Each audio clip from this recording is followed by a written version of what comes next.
So Dhekra, thank you so much for joining us. I'm really excited about this talk. I've read a couple of your papers, and I think there's not a lot of people who are interested in like the intersection of kind of formal methods and a little bit of machine learning and a little bit of security. And so it's cool for me to find other people, particularly in the protocol space, who find this stuff, exciting. And so I've enjoyed your work for that reason, and I'm really glad you're able to make it. I know last time there was some sort of like storm that cut off the internet, and we weren't able to connect. But luckily, the weather gods have been polite to us today, so we've managed to make it work. So thank you so much for joining us all the way from France. And with that, the stage is yours. Okay, thank you. Thank you for inviting me. Okay, so as I said, so I'm Dhekra Mahmoud. I'm working in I'm on my third year of PhD. I'm working on the formal analysis of cryptographic protocols, in general. And I'm supervised by Jannik Dreier and Pascal Lafoucade. So I'm presenting my last paper called, our last paper called Shaken Not Steered, Automated Discovery of Subtle Attacks on Protocol Using Mixnet. So I'll begin by, stating some facts I think that all of you are familiar with. And then I move to presenting mixnets and the attacks on mixnet, etc. Okay, so I think everyone knows or agree that designing secure schemes is very, very difficult. So the question is, how can we be convinced that a protocol is a good one? Or how can we be convinced that a protocol actually guarantees the security properties that is meant to guarantee? So there is a solution, which is publishing the protocol and wait until someone finds attack. But no, another elegant solution is to prove that there is no attack and that the protocol actually guarantees the security properties. Okay, so the problem is that proving is a difficult task, usually, and the manual proofs are error-prone. So again, how can we be convinced that a proof is a good one? And even more, how can we be sure that a proof is a correct one? So either we publish the proof and wait until we found mistakes, or consult our friend, the computer, and we use computer-aided security. For this, for this work, we used the protocol verifier, ProVerif. I will explain later our choice. But let's begin to introduce the mixed nets. So the mixed networks have been introduced by David Shum in 1981. And the main purpose of the mixnet is to hide the correspondence between the input of the mixnet and the output of the mixnet, and in such a manner to guarantee the sender's anonymity. So the mixnet introduced by David Shum were later called decryption mixnet because they are relying on decryption layers. And I think we know that the Tor browser, for example, uses those mixnets. So let's see how it works. So the sender S1, so first let's assume that we have M1 until Mn mixnets, and each mixnet has its own secret key and public key. And we assume that we have a pre-order mixnet. I mean, it's M1, then M2, then M3, etc. So the sender, for example, let's say S1, begins by encrypting the plain text P1 by the public key of the last server, and then re-encrypting the ciphertext by the public key of the server M-1, and so on, until re-encrypting the whole ciphertext with the public key of the first mixnet. So in this way, we have a list of ciphertext. So the first mixnet is going to have a list of ciphertext and is going to apply their secret key to remove this layer of encryption. And so on until the last mixnet. So the last mixnet is going to have only the plain text encrypted with their public key, And when applying their secret key, so we find the list of plain text. And in addition to that, so each mixnet server need to apply a random permutation or random shuffle, so that we hide, we hide the order of the element in the list. Okay, so so this way it is hard actually to find a correspondence, for example, with the first element of the list and any element of the inputted list. So it's taken and steered. So unfortunately, in 1990, Birgit Weitzman published an article where she explained how we can attack the Chaumian actually mixnet when we consider an active attacker and also when we consider an encryption scheme having homomorphic properties. So why an encryption scheme having homomorphic properties? Because here, for example, as I said, so each mixnet needs to perform a shuffle and also to give a proof of a correct shuffle. And generally speaking, it's harder to give a proof of a shuffle when the encryption scheme does not have those homomorphic properties. So, yeah. So with an encryption scheme as a homomorphic property, there is an attack. So later, in 1993, Park et al. So wanted to give another variant of the mixnets, but this time relying on the homomorphic properties of the encryption scheme, which is El-Gamal. And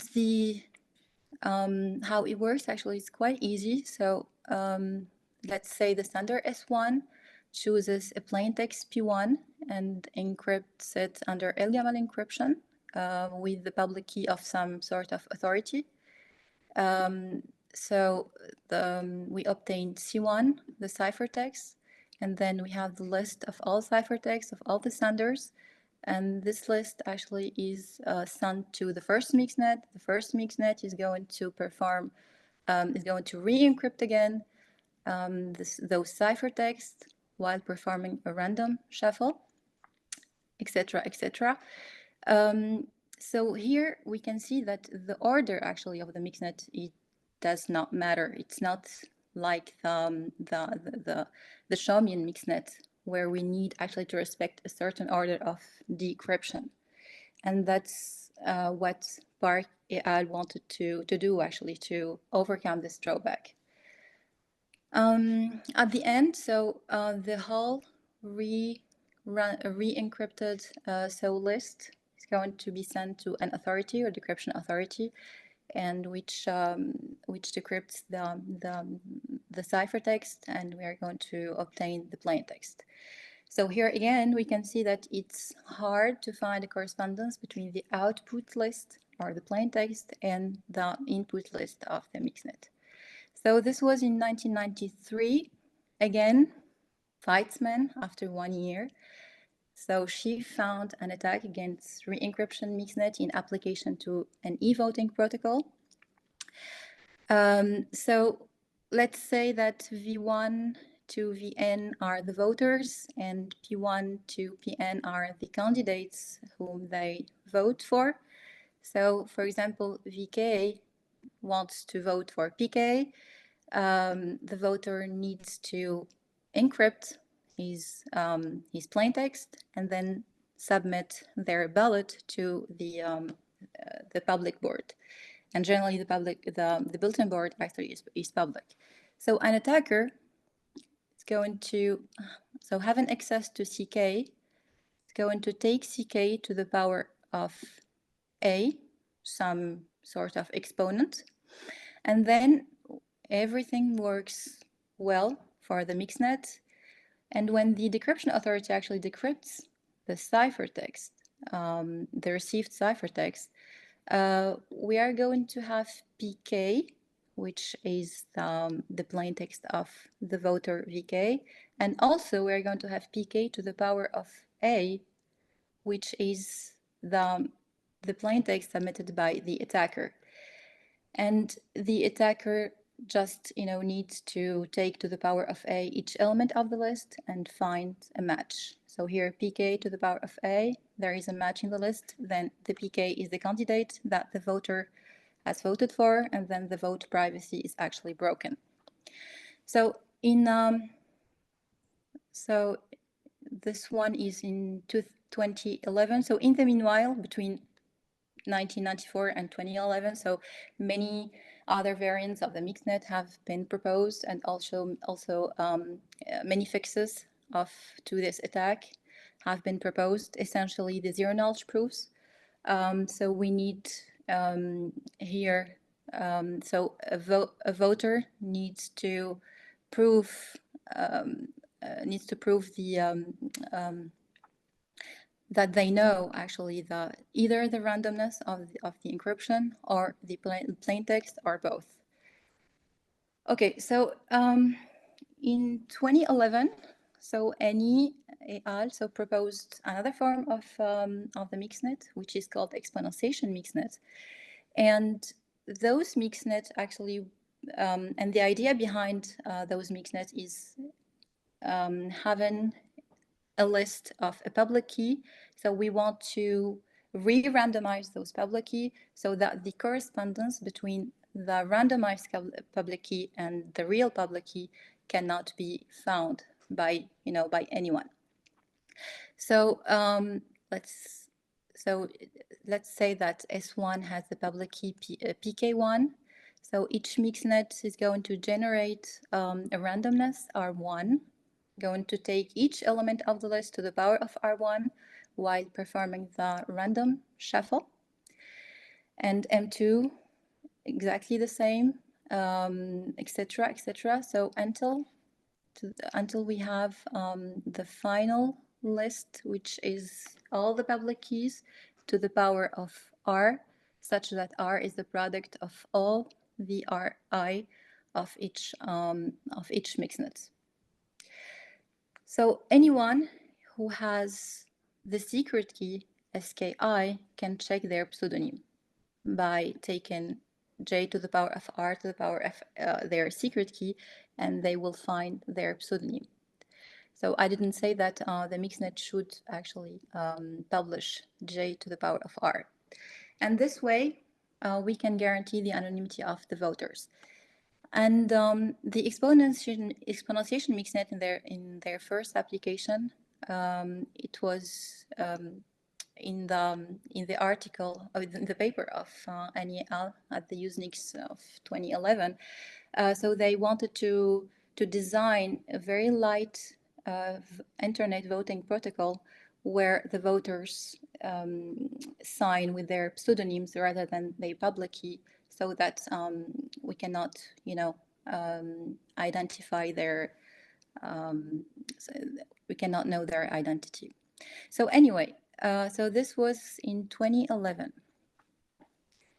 So unfortunately, 2 years ago, I mean, there is an attack. The Raquet et al. Presented an attack on exponentiation mixnet. Which means that it took, I mean, many years to find this attack. And the problem is that this attack is exactly a variant of the attack of Pleitzman found in 1993, which means 30 years ago. I mean, we find the same attacks. So the attacks were as follow. We just need to, if you want to link PK1, we just need to take PK1 to the power of A, and then we just check for a match in the output list. Okay, so some remarks about the later attack. So as I said, it's a clear variant of the Pleitzman attack, and also it's found manually. I mean, even though the authors performed the formal analysis of the protocol with ProVerif. And in addition to that, I mean, there has been another formal analysis of a protocol called Dreier, which uses exponentiation mixnet, and the formal analysis was done with ProVerif in 2014. They proved that the protocol is secure and the exponentiation mixnet is secure. And also lately, so there is an article in which is in Asia CCS this year, called Formal Verification and Solution for Estonian e-voting. So in this article, they presented many attacks on the re-encryption mixnet, which is used by the Estonian e-voting protocol. And the author stated that such attacks are currently outside the scope of automated tools, and they found them manually. So the question is, can we find automatically such cryptographic attacks? I mean, why not? So what we wanted to do is that we wanted to find them, automatically, and we wanted to understand why. I mean, there has been many formal analysis, and no one was able, to find those attacks automatically.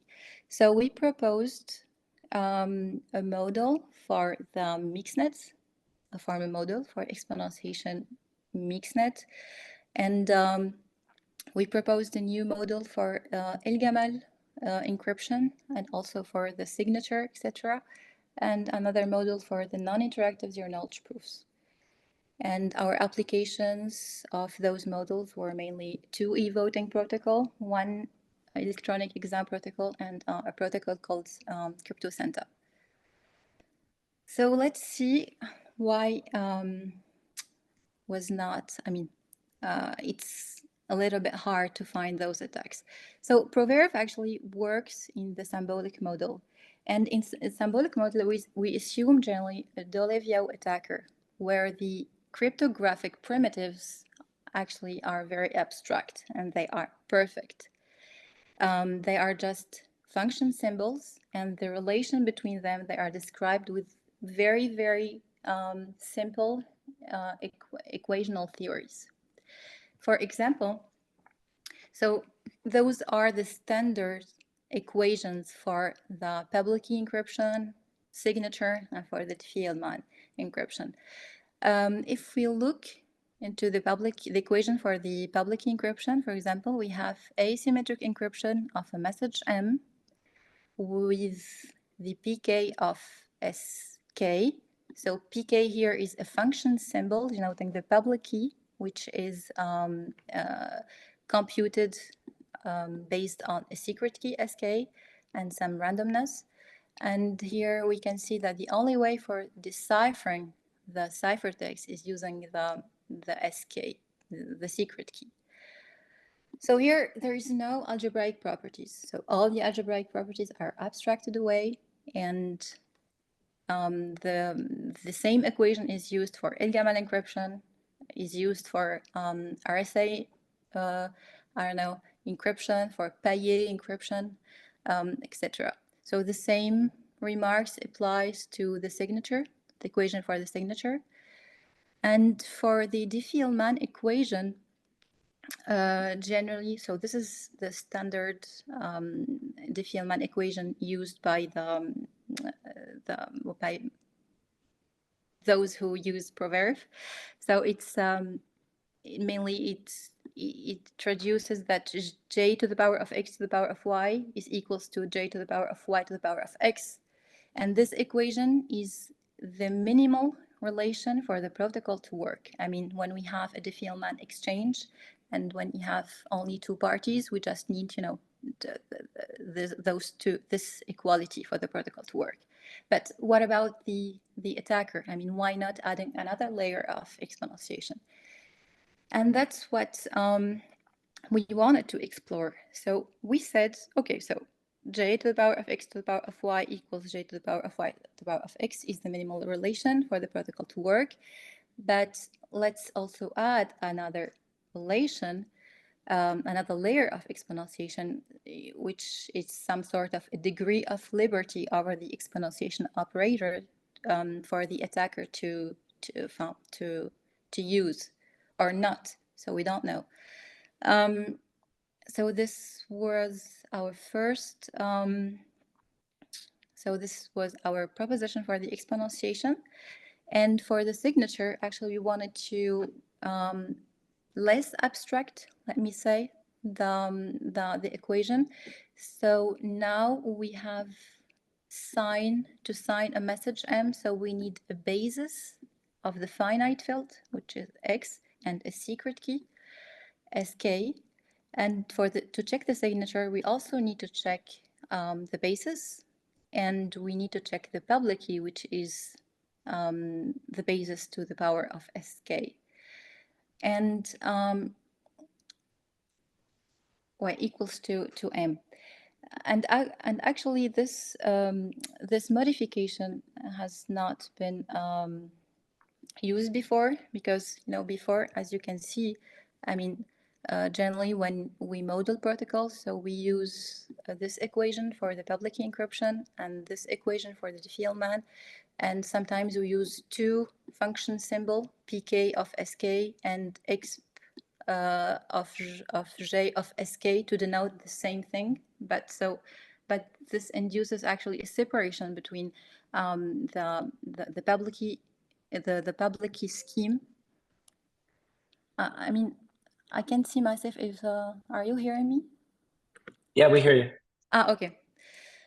So yeah, so there is actually kind of a separation between the public key as just a symbol, a function symbol of pk of sk, and actually the public key as the result of the exponentiation.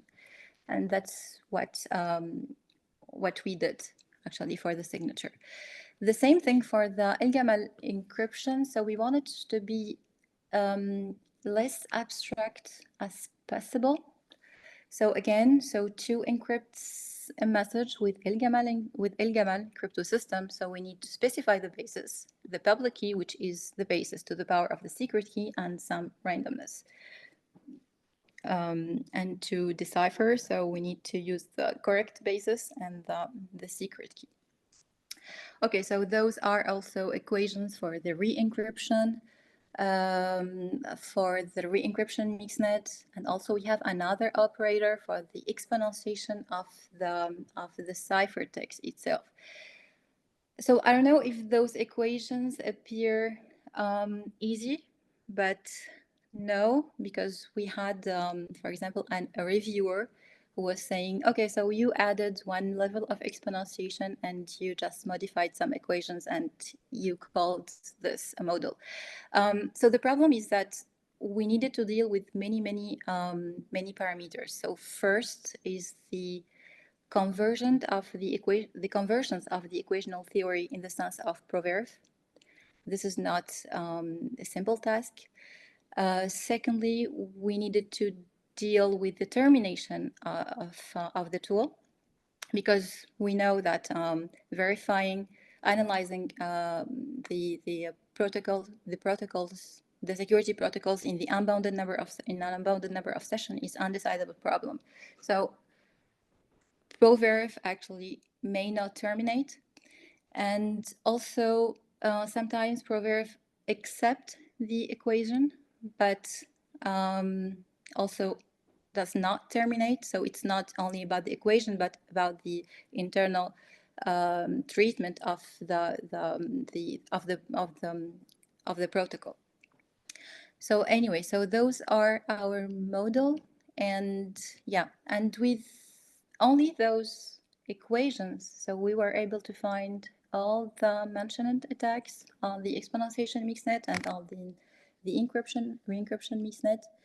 And let me present an attack found by ProVerif on exponentiation mixnets, and you will see that this attack, it's not something that a human can present as an attack, but it's it's clear that it's a computer thing, because it's not the easy path for an attack. Okay, so let's say that the honest. Can I ask a question really quick? I'm so sorry. Yes. So maybe this is something other people got, but I think I lost something before. Can you explain, please, why we are doing another layer of exponentiation? I know you're just talking about some of the trade-offs, but like, what would happen if you didn't modify the encryption algorithms? And if there's something you covered and other people understand, we can move on, but I think I got lost somewhere there. Yeah, okay. So at first, okay.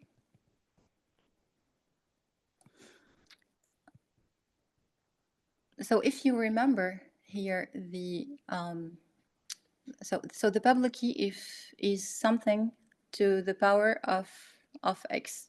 Okay, so here we have one layer of exponentiation, pk, which is j to the power of something. Okay, so when a mixnet is going to apply some randomness, so we need to add another layer of exponentiation. So it's j to the power of x to the power of y, let's say.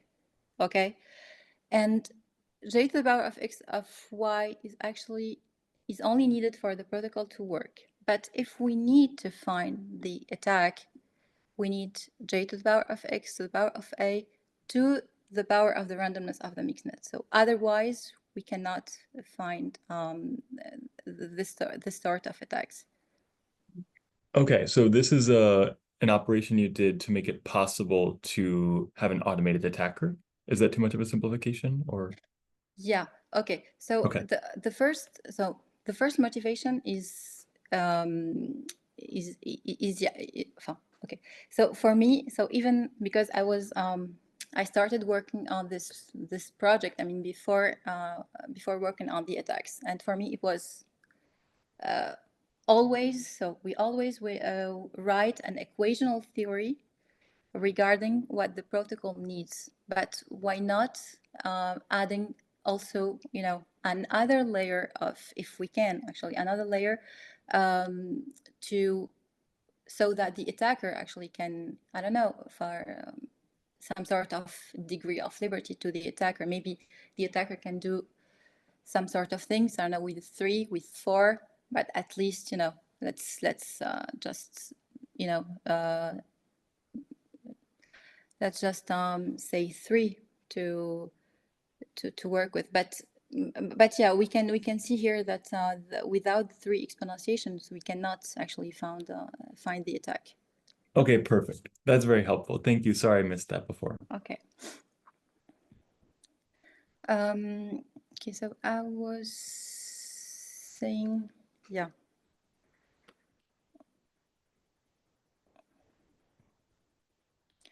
Yes, okay. So the example of an attack found by ProVerif on exponentiation mixnet.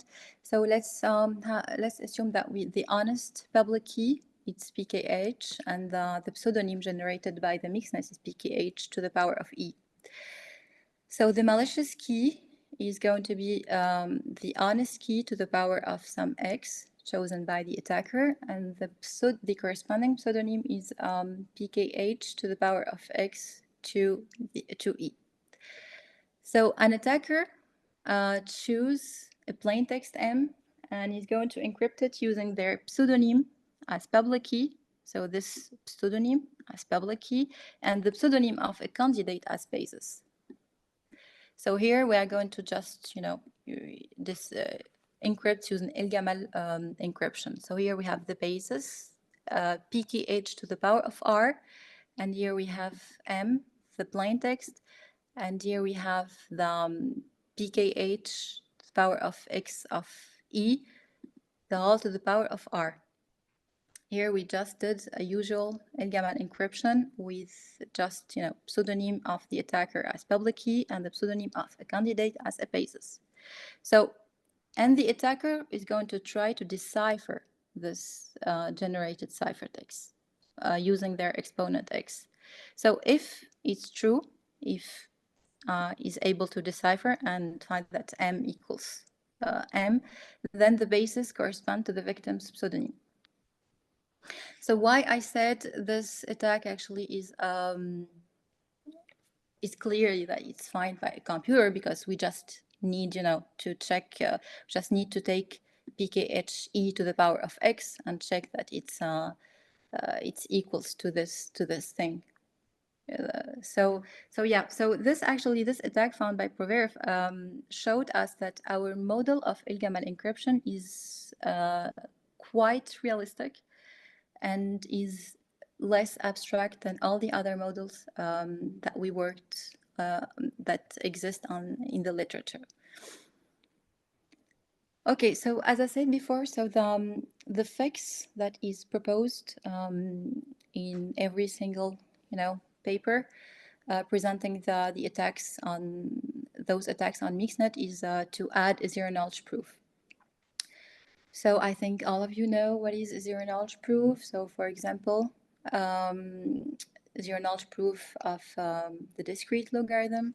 So we just, having a public key, j to the power of x, and we need a zero-knowledge proof of knowing the secret key x. So the interactive proofs between the verifiers and the provers can be turned into non-interactive ones using the Fiat-Shamir heuristic. The problem is that in the non-interactive zero-knowledge proof, actually there is two versions. There is a weak version and a strong version. I don't know if you are familiar with those nominations, but the weak version actually is called the Schnar signature, basically. So how it works, so we have a public parameter, pk, which is equal j to the power of sk. What we want to do is to generate commitment A, which is j to the power of small a, and we compute a challenge C, which is the hash of the commitment, and then the proof is going to be small a plus the challenge times the secret key. And we give the challenge and the proof to the prover. So the verification actually succeeds if this equation is verified. The problem is that it's easy to fake a weak zero-knowledge proof. I mean, what does it mean, faking a zero-knowledge proof? It means that I can give you a proof of a key that I do not possess. And how it works is that, so here to construct the proof, we start from the key. But here, if we want to fake the proof, we start from the proof. Constructing, for example, if we generate two randoms, A prime, F prime, and we construct the challenge as usual, C prime, and then produce this proof, this actually proof is going to work for this key. So this key actually is constructed from the proof. And no one has the secret key for fun. Not no one, but the attacker do not have the secret key corresponding to this public key. Nonetheless, the proof is going to be verified. So this zero-knowledge proofs allows attack against exponentiation mixnet and also against the re-encryption mixnet, but the strong zero-knowledge proof doesn't. So what's wrong with the weak zero-knowledge proof? The problem is here when constructing the challenge. Actually, here the challenge is the hash of some randomness, and which is independent of the statement. The statement, which is what I want what I want to prove, which is the public key. So when the challenge is independent of the statement, so we will find always some sort of attacks, because this kind of construction is actually induces some homomorphic properties. So the solution is to construct the strong non-interactive zero-knowledge proof by adding the statement to the challenge, and that's all. It's a quite simple change. So here I just presented how to fake a zero-knowledge proof from the fake a zero-knowledge proof, but without without telling you if it's possible or not actually to fake a zero-knowledge proof and to link a public key of a victim. So the weak non-interactive zero-knowledge proof allows actually to link a public key, pk, while considering pk prime as pk to the power of minus c prime minus to the power of -1. So, okay, so I don't know if I'm going to go through the details of the computation, but believe me, it works for this while considering this public key. So what we needed also to add is to add a model of the weak zero knowledge proof and a model for the strong zero knowledge proof, and check all this with ProVerif and to find out whether it works actually with the zero knowledge proof and whether we find actually the same attacks with the weak one. So the results shows on the mixnet show that in both cases exponentiation or re-encryption mixnet, so without or with the weak zero knowledge proofs we find the same attacks, but with the strong one, so the property is verified. And also, so we applied our models to check several protocols. So the remarker protocol, which is an electronic exam protocol, and which is meant to guarantee some privacy properties, which are anonymous marking, anonymous examiner, to guarantee the fairness of the marking process. Also, any voting protocol to guarantee vote privacy, the Estonian voting protocol, and for the crypto Santa, which meant to guarantee anonymous shuffling. So here we can find that all the properties are checked with the strong zero knowledge proof, and for the weak and without, we just find the same attacks. So I just want to discuss some points. For example, the choice of the tool. So why ProVerif? I don't know if you know that Tamarin actually is more powerful when it comes to the exponentiation than ProVerif, because the exponentiation equation in Tamarin actually is full. So we have the model of the inverse of the exp. We have the model of so it's called the Hall model of the AC operator. So why we did not use Tamarin? Actually, the problem with Tamarin is we cannot use the exponentiation operator inside a user-defined equation. For example, to define the El-Gamal equation, so we needed the exponentiation. And in Tamarin, so this is prohibited, so we cannot use exponentiation inside something the user defined. Also, there is also another tool called DeepSec, which handles the privacy properties, which are called the equivalence properties. But the problem is that DeepSec operates in the bounded number of sessions, which is limited, and also the equational theory of our equational theory is not handled in DeepSec. Also, there are EasyCrypt and CryptoVerif, which are not the tools for the symbolic model, but they are rather for the computational model. The problem with those tools is that they provide lower level of automation, and we want it to be as automated as possible.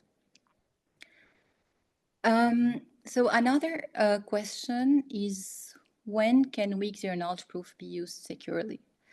Actually, in their paper, the paper where they introduced the distinction between the weak and the strong zero knowledge proof, so Bernard et al. Stated that this transformation works well when the statement is fixed in advance. Statements, I mean the public key or the verification key. So it is not clear to me what it means is fixed in advance, because in our attack, I mean, our attacks works even in when the statement is fixed in advance. So I don't know. I mean, so this is a question that I ask myself: when can weak zero knowledge proof can be used securely? So another question is, how many mixnet server can we trust, and which one? In our model, so we considered one single server. So what about corrupted servers, corrupted mixnet? So adding another mixnet means adding another layer of exponentiation, and this complicates actually the so ProVerif, for example, is not terminating when considering 4 level of exponentiation. So there is this argument in paper written by Gustolzi et al., where they assume that at least one server behaves honestly. This guarantees the security of the whole exponentiation mixnet. So the problem is that in another paper, Wikström actually presented several attacks on mixnet, where some attacks actually require that the first is corrupted, and other attacks require that the first and the last are corrupted. So this is not true. This assumption that to consider that at least one server behaves honestly does not necessarily guarantee the security of exponentiation mixnet. So which one can we trust? I don't know. I mean, we need to look into this direction to actually to have a response. And another question, can we bound the number of exponentiation needed for modeling? For our model, actually, we considered 3 levels of exponentiation. There is an article written by Sebastian Moderschein, where he has this beautiful intuition of bounding a number of sessions is actually feasible. For example, in our case, 3 is sufficient, and if we do not find attacks while considering 3 level of exponentiation, actually we want when considering 4 or 5 or even more. But there is no proof of this kind of intuition, and I wanted to do a proof, but it was quite hard. I needed to do something else. So anyway, so we proposed new ProVerif models for both exponentiation and re-encryption mixnet, and also for the weak and strong zero-knowledge proofs. We proposed models for refined model for El Gamal and the signature, and we hope that our model of El Gamal is going to be a standard in the symbolic model, because it doesn't rely on any protocol, any existence of mixnet or not. It's just as general as possible. And for the applications, so we applied our model for 2 e-voting protocol, 1 exam protocol, and for the CryptoSyntax protocol. So thanks for your attention. Dhekra, that was fantastic. Thank you so much. So I don't know how time. Okay, so 45 minutes. Okay. Hey, yeah, you're doing okay. Well, I think you'll have plenty of questions, but maybe I can start us out with one. Yeah. So you need the slides. Yeah. Sure. So my personal experience has been that Dolev-Yao is a really tricky and frustrating attacker model, and like a lot of stuff is not decidable in Dolev-Yao, and yet reviewers seem to just insist that you need to use Dolev-Yao for everything. And I was just curious what your experience was like. Do you have the same sort of love-hate relationship with the Dolev-Yao attacker model that I do? Did you feel it was appropriate for the problem you were studying? Like, as somebody who's more cryptographic than I am, how do you view the attacker model, and do you sometimes think about other attacker models, or do you think it's actually like totally appropriate? Okay, so yeah, I agree that it's tricky, because sometimes you have attacks which are not realistic, and I think that I mean, from my personal point of view, I think the more the attacker is powerful, and I mean, if you have a very, very powerful attacker, and at the same time you have your property verified, I mean, that's that's perfect. It means that even with some powerful attacker, I mean, your protocol is secure. So I think it's a good thing, right? I mean, so yes, yeah, totally. for example, for example, in the WireGuard paper, so we made. So we found an attack on the anonymity of the users of this VPN, but we assumed that the attacker actually knows the public key of the users. Actually, this this assumption is a typical assumption of Dolev-Yao. I mean, Dolev-Yao attacker knows, basically the public key of everyone. But at the same time, when I spoke with Jason Donenfeld, he said that this is not realistic because in the WireGuard, protocol, etc. So it's very, very hard to know the public key of someone. So it's not something that you can have as granted, you see. So I believe that if you consider, so it's good to consider a powerful protocol, a powerful attacker, but at the same time, you need to be careful regarding whether it's realistic or not. Yeah, that makes a lot of sense. I guess the other thing that occurs to me is there's a problem with saying that no attack exists when you have these decidability things, right? Because it might be that if it's undecidable whether or not there is an attack because the attacker is so incredibly powerful, then you can't say, well, we've exhausted the space of possible attacks. And then you fall back to having to prove theorems, which, as you point out, can be really hard, like much harder than people think it is, right? So, so that can be very frustrating. Yeah, there is this quote of I don't know. I think. Oh my God.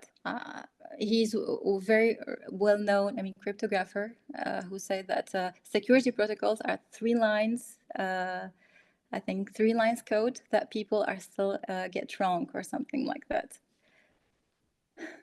They, in the sense that sometimes the protocol is very, very small and you have just 2 messages but you fail to verify the security of this protocol, or you fail to find attacks. Nice. Okay, well, thank you for the presentation. I do have one question, which is about the results. And you had a slide that showed the timings for each of them with checkboxes and X's. And I guess I'm just curious, can you please explain more about why there were such large time discrepancies and what it means for it to be short and verified for the strong zero knowledge proof? So your question is I guess my question, sorry, I can say it one more time in a simpler way. Why are the times different? Okay, so this is actually a very, very hard question because I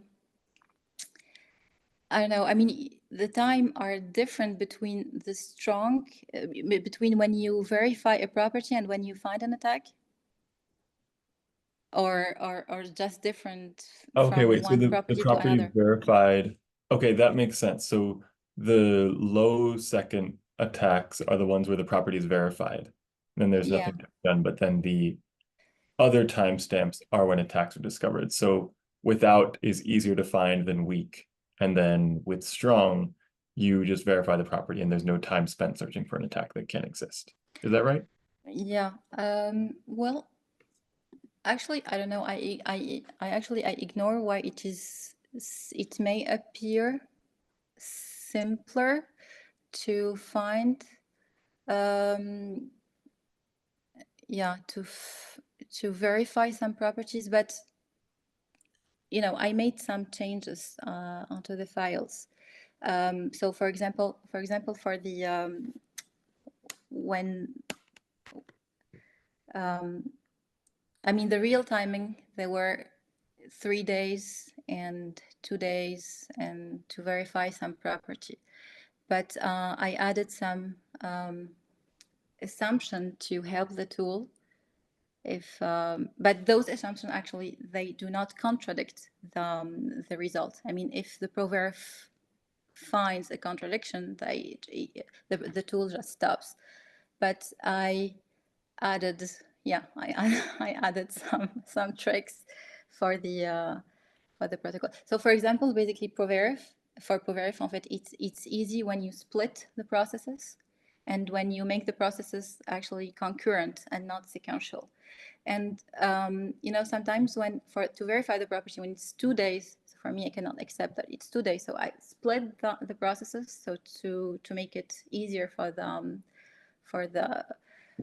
for the tool actually. Yeah, and if you can see the codes, you can find a bunch of assumptions, and I split the processes to yeah. So no one asked me this question, and I thought that's going to be under the table. No, that's great. That's fine. This is why I like theorem provers, because you can prove a theorem and not have to deal with it again. But whenever I use like a model checker or one of these automated verifiers like IB or ProVerif or something, it's like every time I make a change, I have to reprove everything, right? Yeah, and it's just so exactly. cumbersome, like just waiting and waiting and waiting. Yes.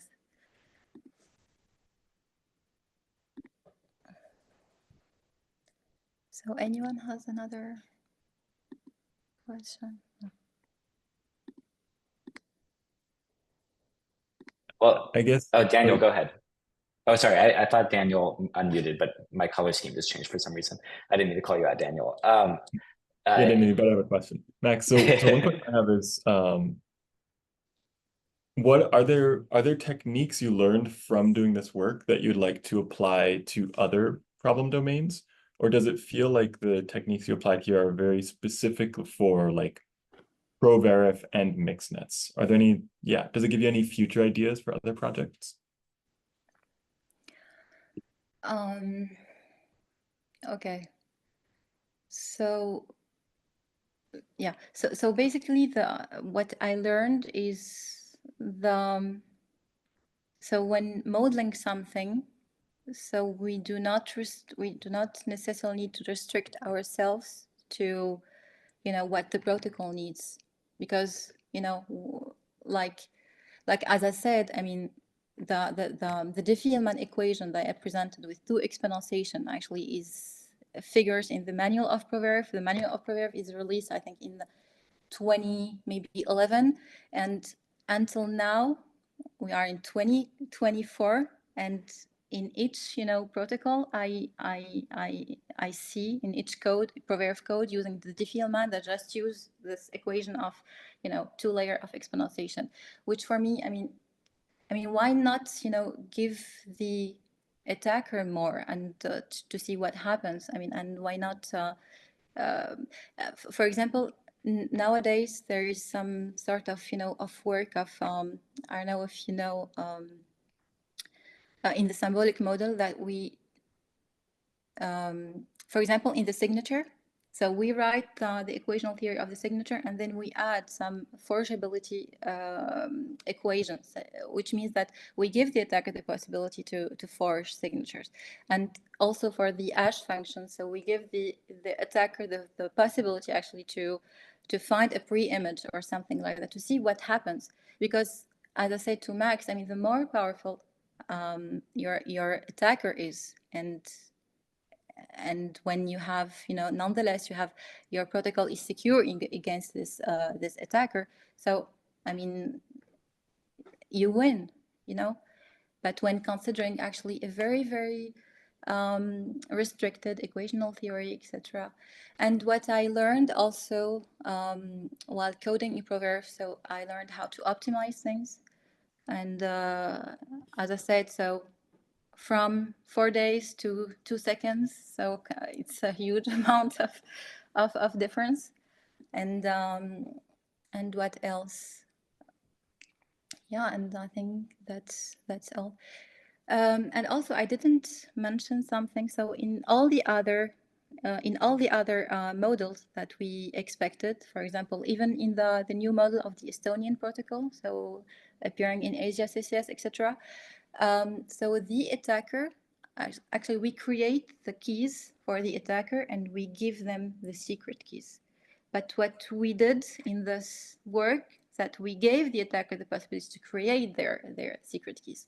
Because, for example, if I create the secret key for the attacker and give the attacker and assume that, okay, this is a good model for the attacker knowing a secret key.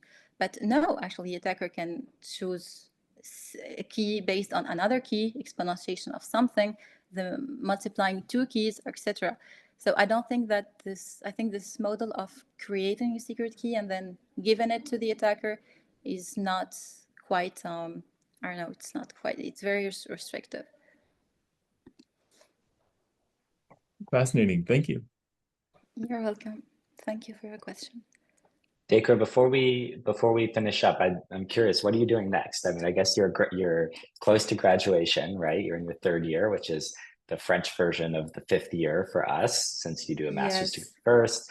So there's all sorts of adventures ahead. Are you going to dive, directly into academia? Are you headed to industry? What's on the horizon for you? So now I'm writing.